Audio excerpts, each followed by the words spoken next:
La primera parte de la estadística se conoce como estadística descriptiva. Comencemos entonces con algunas definiciones de lo que es esta parte de la estadística. Dice que es una disciplina que se encarga de recoger, almacenar, ordenar, realizar tablas o gráficos y calcular parámetros básicos sobre el conjunto de datos. Su propio nombre lo indica, trata de describir algo. Otra dice, la estadística descriptiva es la rama de las matemáticas que recolecta, presenta y caracteriza un conjunto de datos. Por ejemplo, la edad de una población, la altura de los estudiantes de una escuela, temperatura en los meses de verano, etc. Tercera dice, la estadística descriptiva es un conjunto de técnicas numéricas y gráficas para describir y analizar un grupo de datos sin extraer conclusiones sobre la población a la que pertenece. De allí lo que quiero resumir es simplemente de que la estadística descriptiva de todas maneras se va a encargar de la recolección de datos, del almacenamiento, el procesamiento y la obtención de resultados. Entonces, comenzamos con las distribuciones de frecuencia. Una vez que se ha recolectado la información, esta hay que organizarla y clasificarla. Como es lógico, muchos datos se van a repetir. Entonces, esa repetición la vamos a organizar en lo que se conoce como una tabla de distribución de frecuencias. Definimos allí la frecuencia absoluta o simplemente frecuencia es el número de veces que se repite cada valor de la variable. En general, se representa por una F minúscula. La frecuencia, número de veces que se repite cada valor de la variable. Frecuencia relativa es la relación entre la frecuencia absoluta y el número total de datos. Generalmente se representa por una H minúscula. Entonces, ¿qué sucede? Esa H minúscula viene a ser la relación, o sea, el cociente entre la frecuencia F minúscula y el número total de datos N minúsculo. Puede interpretarse como la participación porcentual de cada valor de la característica observada. Tercero, frecuencia acumulada. Indica el número de datos que hay menores o iguales al considerado. Se simboliza con una F mayúscula. Frecuencia acumulada. Ir acumulando, es decir, de un comienzo se van a acumular frecuencias hasta cada renglón de la variable. Y por último tenemos la frecuencia relativa acumulada, que es el resultado de dividir cada frecuencia acumulada entre el número total de observaciones. Es decir, la H mayúscula sería F mayúscula sobre N. La organización de los valores que toman la variable con todos estos tipos de frecuencia es lo que se conoce como una tabla de distribución de frecuencias.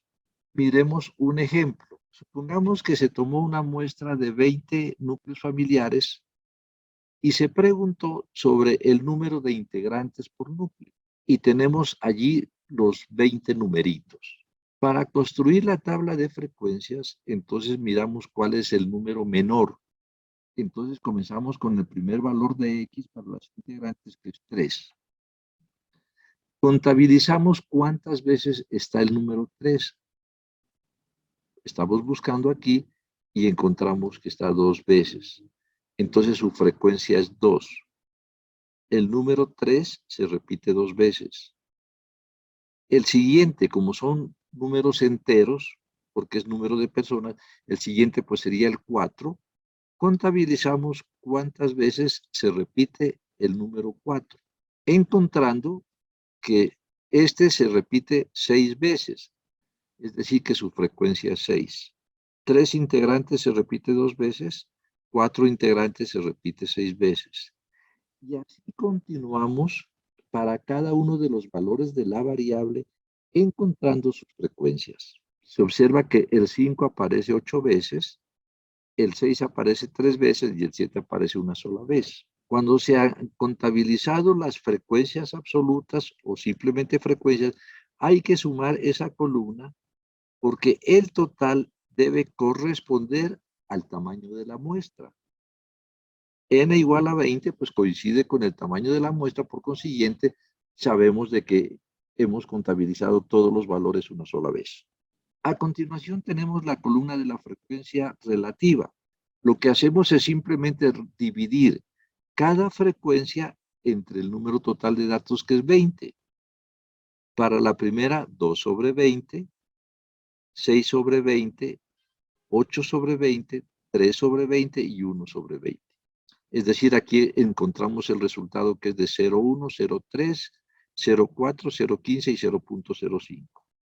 La suma de estas frecuencias relativas debe ser igual a 1. Si el número que nos da allí, esa suma de frecuencia relativa, no es 1, quiere decir que cometimos algún error aritmético en los cálculos. Tercera frecuencia es la acumulada. Aquí simplemente lo que hacemos nosotros es ir sumando los valores de la variable. ¿Sí? Tenemos, por ejemplo, que para el primer caso, la variable tiene una frecuencia igual a 2. Entonces tendríamos, miren, la primera frecuencia acumulada es 2. Para la segunda, tenemos que al 2 aumentarle la siguiente, que es 6. Entonces nos queda 2 más 6 igual a 8. La tercera sería 8 más 8, 16 más 3, 19, y 19 más 1. La frecuencia acumulada consiste en ir sumando los valores de la variable desde un comienzo hasta cada uno de las líneas. Y por último tenemos la frecuencia relativa acumulada. Pues simplemente consiste en dividir la frecuencia acumulada entre el número total de datos. 2 sobre 20, 8 sobre 20, 16 sobre 20, 19 sobre 20 y 20 sobre 20. Que traducido a forma decimal nos da 0,10, 0,40, 0,80, 0,95 y 1. Lo importante es que una vez construida la tabla, la interpretemos. Generalmente la interpretación se hace en función de los valores mínimo y máximo de las dos primeras columnas. Por ejemplo, en los integrantes, en la X, el valor mínimo es 3. Significa que el menor número de personas por núcleo que se encontró fue 3, en 2 casos. Y esos 2 casos equivalen al 10% de los datos. El mayor número que se obtuvo fue 7. Quiere decir que el mayor número de personas por núcleo familiar que se encontró fue 7, en un caso que equivale al 5%. Como el nombre lo dice, pues es relativa, la podemos expresar en porcentaje. Y esto es algo que se utiliza en las diferentes asignaturas donde hay cálculos numéricos en sus carreras, en donde cualquier número que esté entre 0 y 1 se lo puede trasladar a porcentaje. Aquí tomamos mínimo y máximo de la primera columna de la X, en este caso integrantes. Pasemos a la segunda columna, frecuencia. El mayor número es el 8. Quiere decir que el número de integrantes del núcleo familiar más frecuente fue 5 y se encontró en el 40% de los casos. Mientras que el número de integrantes más escaso, el que menos se presentó, la menor frecuencia fue 1, es 7 en el 5% de los casos. La interpretación la hacemos entonces tomando mínimos y máximos de las dos primeras columnas, pero la respuesta la damos con la frecuencia relativa. Si nosotros decimos, por ejemplo, aquí, que el número de integrantes más frecuente fue 5, que se encontró en 8 casos, es como muy absoluto, 8 casos. Mientras que si yo digo que el número más frecuente fue 5, que se encontró en el 40% de los casos, doy una respuesta más general. Ahora vamos a mirar las mayúsculas. La acumulada y la relativa acumulada, pues como van sumando hasta cada valor de la variable, estarían trabajando con el signo matemático menor o igual. Por ejemplo, aquí puedo decir que en 16 casos, el número de integrantes fue menor o igual a 5, que no pasó de 5, que fue de un máximo de 5, en 16 casos. Y esos 16 casos equivalen al 80% del total. Entonces, miren la interpretación, ¿sí? se encontró que en el 80% de los casos el número de integrantes por núcleo familiar llegó hasta 5. Así, por ejemplo, si yo tomo el 19, sería la frecuencia acumulada hasta 6, o sea, menor o igual a 6. Y eso equivaldría al 95% del total. Las minúsculas, la F minúscula y la H minúscula, hacen referencia a cada caso puntual, mientras que las mayúsculas, la acumulada y la relativa, trabajan con el menor o igual. Matemáticamente estoy trabajando con menor o igual. Para el 16 sería menor o igual a 5. Pero sucede que yo lo puedo también expresar de otra manera. Un máximo de 5 equivale a lo mismo. No pasa de 5. Un tope de 5, menor de 6. Observe, por favor, que todas esas formas de expresarse equivalen al menor o igual. Entonces ya es la riqueza de nuestro lenguaje la que nos va a permitir a nosotros expresarnos con palabras en la interpretación que vamos a hacer de todo esto. Este tipo de tablas, donde se está contabilizando los valores uno por uno, es práctico para cuando las variables toman pocos valores diferentes. Pero si una variable toma muchos valores diferentes, entonces no tendría sentido una tabla demasiado larga. Y en esos casos, lo que se acostumbra es agrupar. Si el número de valores distintos que toma la variable es mayor de 10, parece aconsejable, para mayor comodidad en el tratamiento de la información, agrupar estos valores en clases o intervalos. Para ello hacemos lo siguiente. Primero, miramos la distancia entre los valores extremos, lo que se conoce como el rango. El rango o recorrido de la variable se define como la distancia entre los valores extremos. Es decir, el rango es valor máximo menos valor mínimo. Esa distancia que hay entre los dos extremos es la que se va a dividir en intervalos. Cada intervalo va a tener una amplitud. Es decir, que cada intervalo vamos a mirar dónde comienza y dónde termina. Esos extremos, superior e inferior, se conocen como límites. O sea, hay un límite inferior, que es el valor mínimo de cada intervalo, y un límite superior, que es el valor máximo de cada intervalo. Por consiguiente, la amplitud es la distancia entre esos límites. Para determinar cuántos intervalos vamos a formar, no existe algo, unas reglas fijas, sino que lo que se sugiere es que el número de intervalos a formar esté entre 5 y 10. Lo que lo correcto es que cuando ustedes vayan a agrupar en intervalos, ese número de clases sea apropiado, que no sea muy pequeño, es decir, menor que 5, ni tampoco sea muy grande, mayor que 10, porque no tendría sentido. Cuando un valor de la variable coincide exactamente con un extremo del intervalo, entonces puede haber dudas sobre la inclusión. Y entonces lo que se hace generalmente es trabajar con unas clases que son cerradas por la izquierda y abiertas a la derecha. La simbología que empleamos nosotros es de A hasta B, pero B no se incluye. Es decir, lo que está allí sería A hasta menos de B. O sea, incluye el valor de A, pero no incluye el valor de B. Si, por ejemplo, yo tengo una clase 2,25, significaría que el límite inferior es 2 y el superior es 25, pero el 25 no se lo incluye.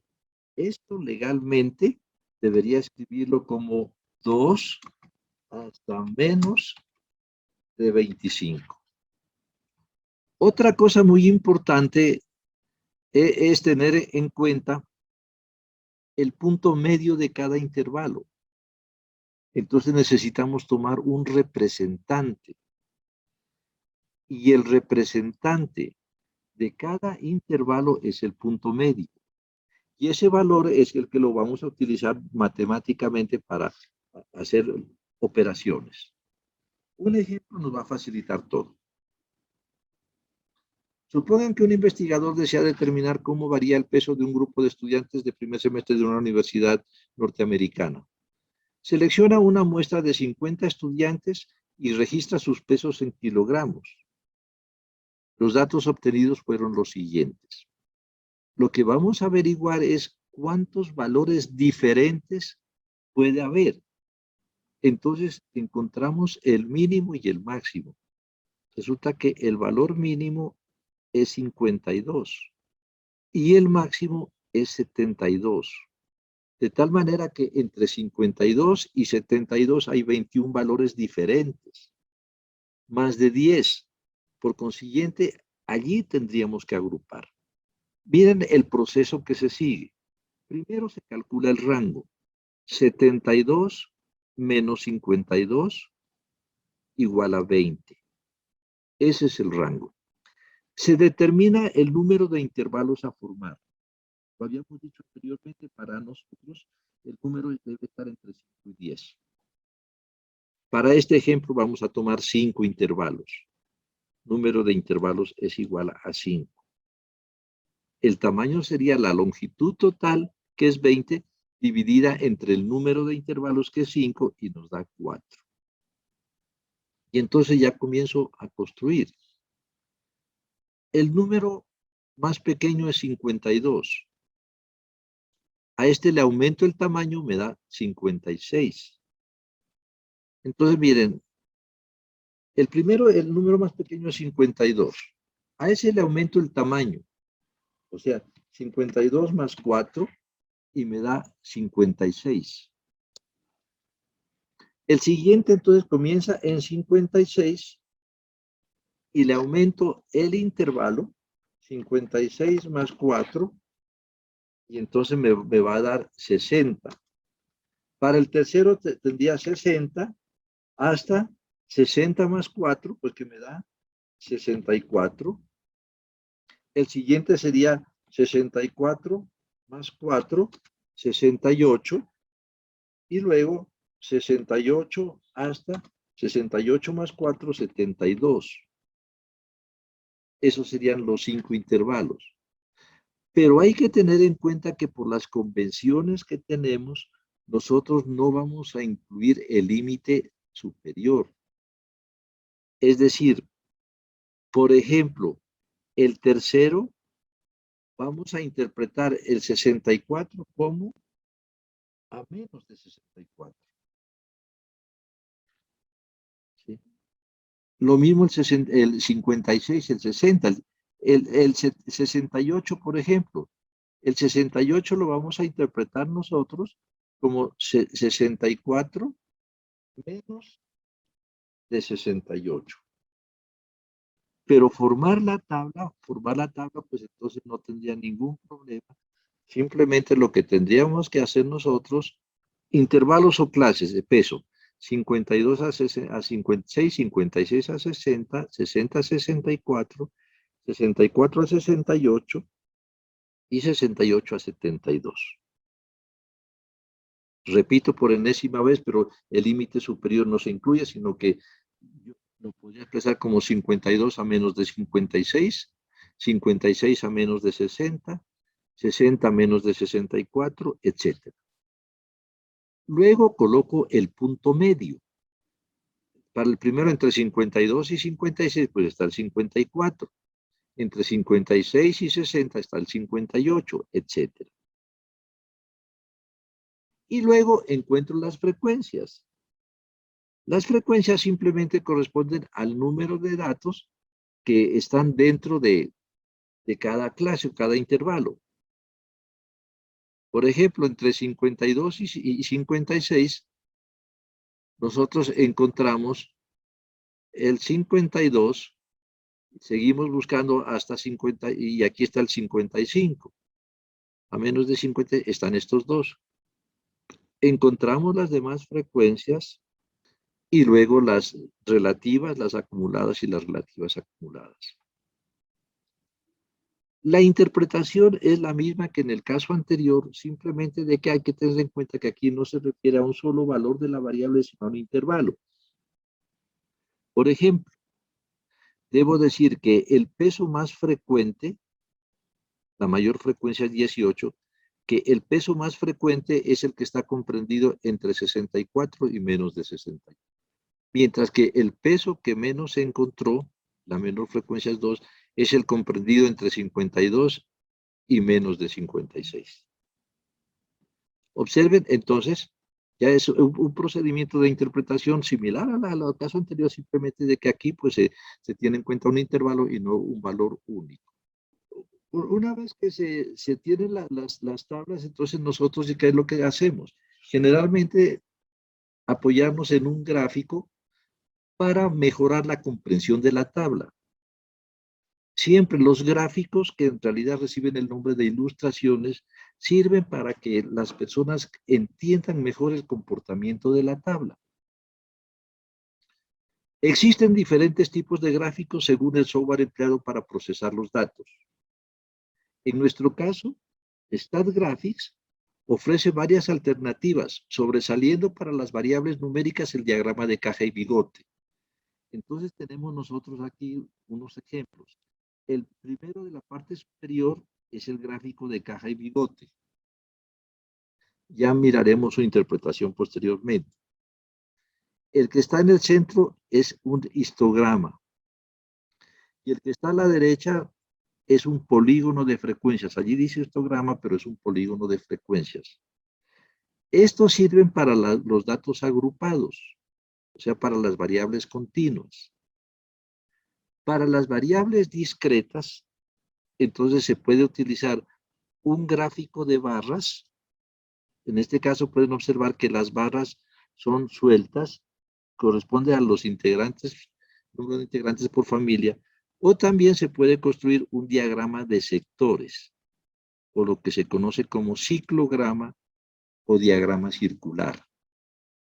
La utilización de ellos depende pues de cada uno de ustedes en cuanto a que utilice un diagrama que en realidad ayude a aclarar la situación de la distribución de frecuencias. ¿Sí? Por ejemplo, si ustedes recuerdan la tabla que miramos ahorita para personas, el número de personas por núcleo familiar, pues el diagrama circular es muy representativo. Nos facilita la comprensión. Esto es todo lo que quería mostrarles por la clase de hoy relacionada con distribuciones de frecuencias.